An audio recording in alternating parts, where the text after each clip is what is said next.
पहलगामच्या हृदय पिळवटून टाकणाऱ्या भ्याड हल्ल्यानंतर आपण सर्वच गेले काही आठवडे भारतात शोक, चिंता, भीती, अस्वस्थता, ज्यांनी हा हल्ला केला त्यांच्याबद्दल राग, द्वेष, बदल्याची भावना सगळं अनुभवत आहोत। त्यानंतर भारताने ऑपरेशन सिंदूरने दिलेलं उत्तर आणि आता पुढे काय होणार?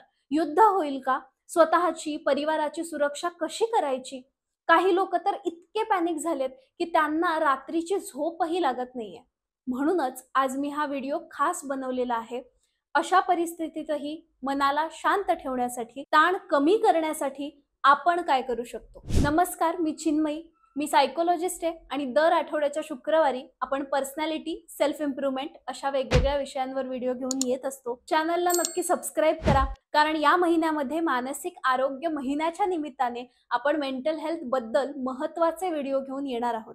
अजिबात मिस करू नका आणि हा व्हिडिओ शेवटपर्यंत नक्की बघा।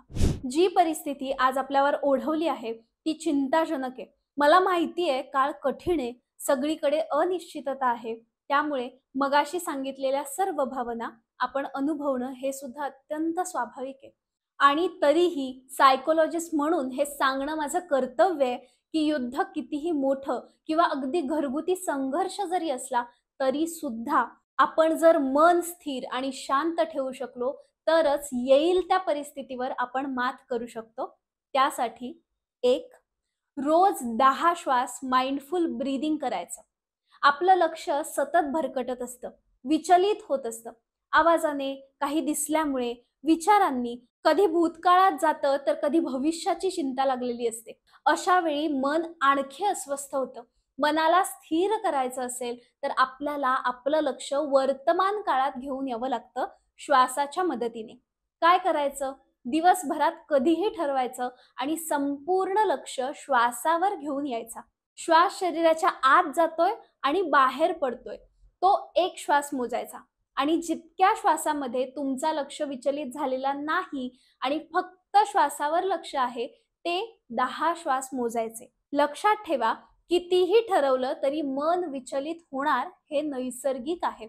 अशा वेळी स्वतःवर रागवायची गरज नाही, पुन्हा पुढच्या आकड्यापासून श्वास मोजायला सुरू करायचे। सुरुवातीला फक्त श्वास कळतोय का हे बघा। हवं असेल तर एक हात छातीवर, दुसरा हात पोटावर असा ठेवा। छाती पोटाची हालचाल कळली तरीही चालेल।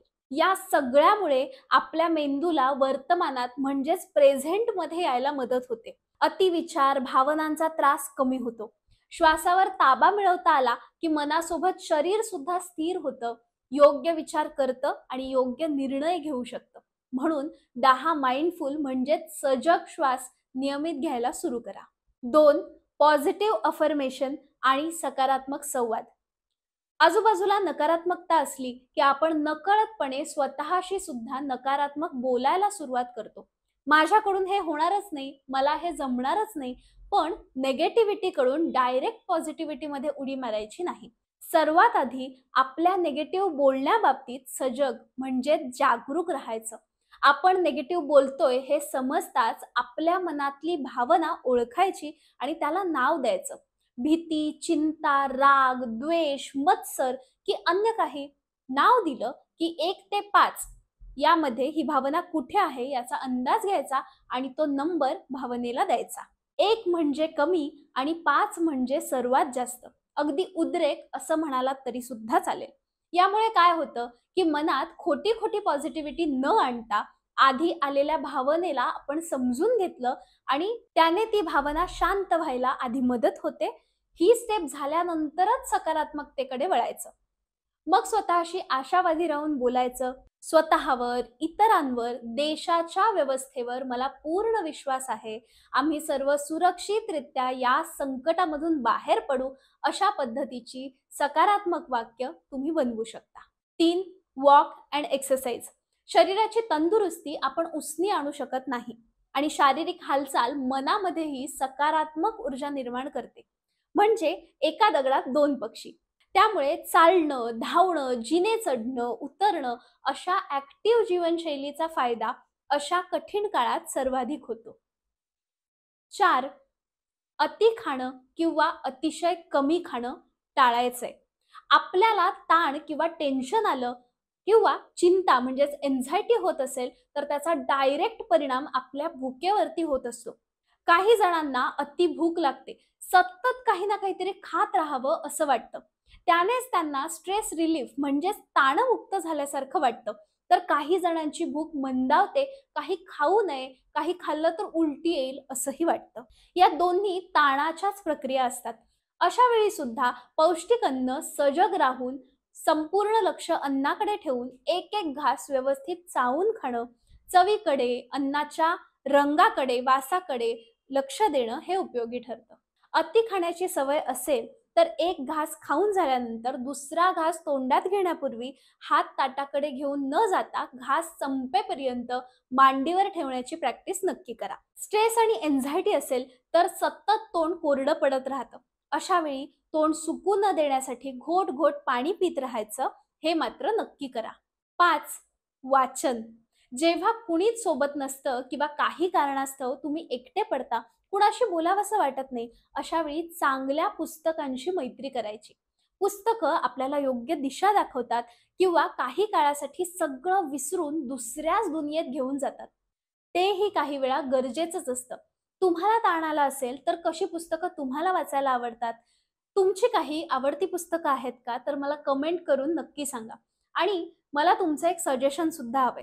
स्पेशली मानसिक आरोग्यासाठी काही मराठी सेल्फ हेल्प पुस्तकं तुमच्यासोबत मी शेअर केली तर तुम्हाला आवडणार आहे का? तुम्ही बुक्स अशी कमेंट केलात तर मी लवकरच त्यावर एक व्हिडिओ घेऊन येईन. 6. ग्रॅटिट्यूड म्हणजेच कृतज्ञता. आपल्या आयुष्यातल्या व्यक्तींना, गोष्टींना, सुखसुविधांना आपण बऱ्याचदा इतकं गृहीत धरत असतो की ते आहेत म्हणून आपलं आयुष्य सुखकर, आरामदायी आहे याचा आपल्याला चक्क विसरच पडतो. आणि असं झाल्यामुळे सुद्धा आपल्याकडे काय नाहीये हेच सतत आपल्याला दिसत राहतं आणि आपण जास्त दुःखी होतो. उदाहरण द्यायचं झालं तर कोविड काळामध्ये आपल्याला बाहेर स्वच्छंदी फिरण्याची, लोकांच्या सहवासाची, आपल्या माणसांची, हातात असलेल्या नोकरीची, निरोगी शरीराची, अगदी एका एका श्वासाची किंमत कळली होती. पण म्हणून आज जे आपल्या हातात आहे त्याला, त्या गोष्टीला, व्यक्तीला, सेवेला आपण धन्यवाद देतोय का हो? जे आत्ता सहज मिळतंय त्याबद्दल कृतज्ञ आहोत का?